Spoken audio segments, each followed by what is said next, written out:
All right, and welcome back to First Team Fantasy. This time we actually had a game that was, if you weren't a Rams fan. Yeah. The Rams went into Dallas and got absolutely blown out, 43-20. Matt Stafford did not finish this game. He had a thumb injury, and Brett Ripien came in and finished not too successfully. I don't know how severe his thumb injury is. Something to monitor going into the next week because obviously it's a huge downgrade for Puka and Cooper Kupp if Ripien is the starting quarterback. Darrell Henderson continued to split work with Royce Freeman.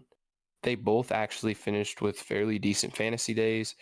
Henderson only had 31 yards, 12 attempts on the ground, 3 receptions though on 3 targets for 54 yards through the air, giving him 11.5 fantasy points. Mm-hmm. And Royce Freeman had 9 attempts for 44 yards and a touchdown, giving him 10.4. Freeman played 53% of the snaps, and Henderson played 47. It's kind of probably something what you're going to see until Kyron Williams gets back. Yeah. And I mean, they do run the ball a decent amount. And with Stafford, if Stafford is to miss, I guess you could use one of the two of these guys. They each get a decent amount of work on the ground. I guess I'd prefer Henderson because he gets some receiving work. But yeah, I mean, that's really about it. Yeah. Tyler Higbee. See, Tyler Higbee decides to do nothing, and then out of nowhere decides that he wants to get more fantasy points and receiving yards than both Puka Nacua and Cooper Kupp. Mm-hmm. I don't get it.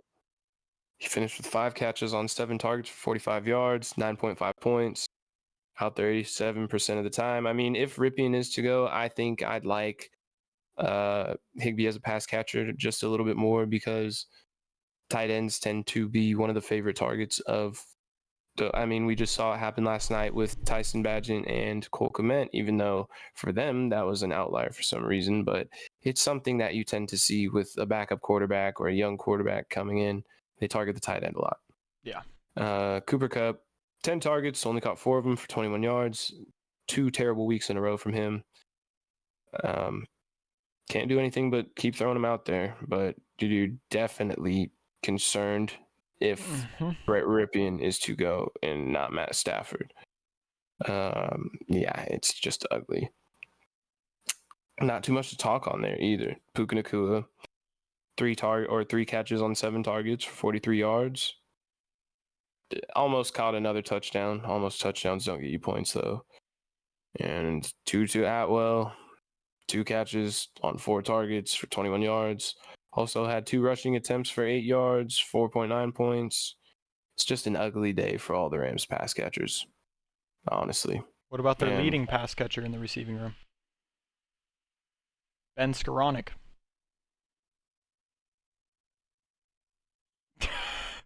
That's how bad it was. Ben Skoranek got the most fantasy points in that receiving room. Because he got the touchdown. Yeah, because he got the touchdown. But just had to add that. That's insane. Yeah. Yeah, so that was kind of depressing for the Rams side of the ball. But the Cowboys, okay. I saw a meme. It was one of the Anakin and Padme ones. And it said, oh, the Cowboys finally, their offense finally scored a bunch of points this week. And then the Padme said, oh, so Tony Pollard had a good game, right? Right? No. Tony Pollard did not have a good game.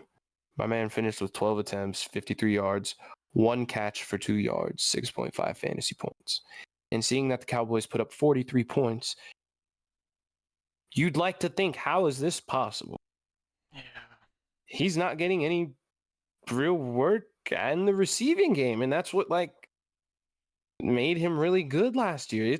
I don't understand it, man, but Stafford in fact has a sprained thumb. He is day to day. that just popped up. So They have a bye week 10. I can almost see them sitting him. But yeah, it or might they be play him and then he still has the bye yeah, against the Packers. but yeah, we'll see. Yeah. We will see. Yeah. But Tony, yeah, bad game. 53 yards on the ground with one target out of the backfield. It's just bad. But Mm-hmm. and he's given up, 5 attempts, 18 yards, and Rico Dowdle got 2 targets out of the backfield, caught them both. So it's just kind of had like if all of Rico Dowdle's work went to Tony Pollard, it would be better. He would have Mm-hmm. broke double digits, but it's just like that work and the receiving out of the backfield being split with Dowdle like that. I mean, Dowdle's only playing 35% of the snaps, but it's just like, I don't know. From what we expected of Tony, he's not No, he's the running been. back 15 currently. He was being drafted second round. His main thing is yards per carry is below 4, and it was above 5 last season. Yeah, I mean, it all changes when saw the same thing with Alexander Madison for the most part. Yeah. But Dakota Prescott, 25 for 31, 304 yards, 4 touchdowns, 1 interception, 4 rushing attempts, 19 yards.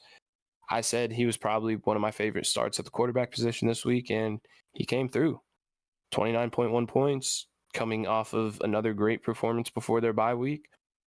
I think this upcoming week against the Eagles, he has another great game.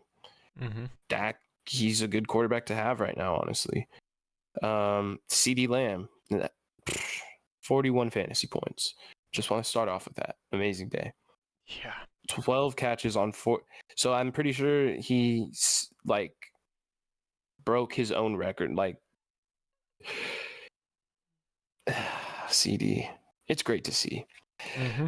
It is truly great to see. But yeah, that was his own personal fan and receiving yards and receptions in the same game. And I don't know if he's had I think he's had a 2 touchdown game before. But it was one of his best games in the NFL, is what I'm getting at. Yeah. And it was just great.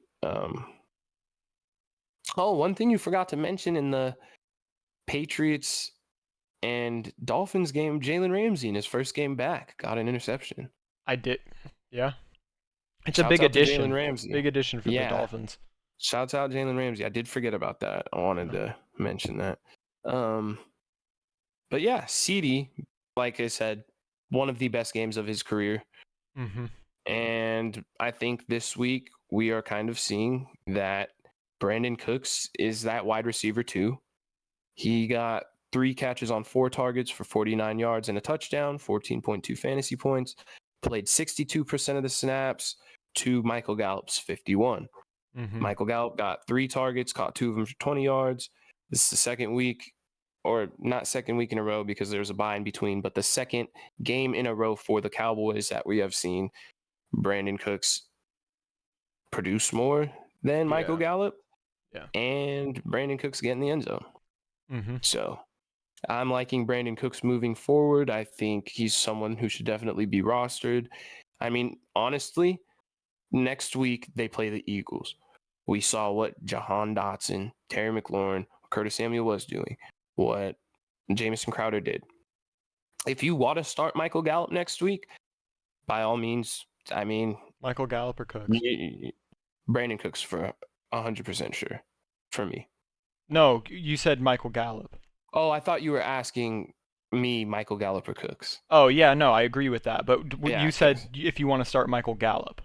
Yeah, if you want to, because there are going to be a lot of guys on bye next week. So Okay. Yeah, that's what I'm saying. If you want to start Gallup, but the Cooks start next week, like I might not have Drake London if that groin injury is serious, and I'm not going to have Brandon Ayuk. So I'm starting Josh Downs, and I'll probably throw Brandon Cooks in there against the Eagles. Yeah. But Jake Ferguson, the guy we've been talking about, said how bad the Rams are against tight end. Finishes with 4 catches on 4 targets, 47 yards, and a touchdown. Beautiful 14.7 points. Oh yeah. Yeah. So have a day, Jake Ferguson. Have a day, Cowboys. We will probably get the game of the week next week when they play the Eagles. So that will be a lot of fun. You're starting all your guys in that one. And for the Rams, I mean, we're going to have to see. Like I said, we just got the update for the Matt Stafford injury. He'll be day to day. Ripping changes a lot. Just going to have to monitor it. Yeah. And that'll be all for this one, though, guys. We got a couple games left. So stick with us. And any questions, comments you might have, please put them in the comments or hit us up on Instagram, TikTok, Twitter, whatever it may be. We are there for you. And that'll be it. See you guys in the next one. Sir.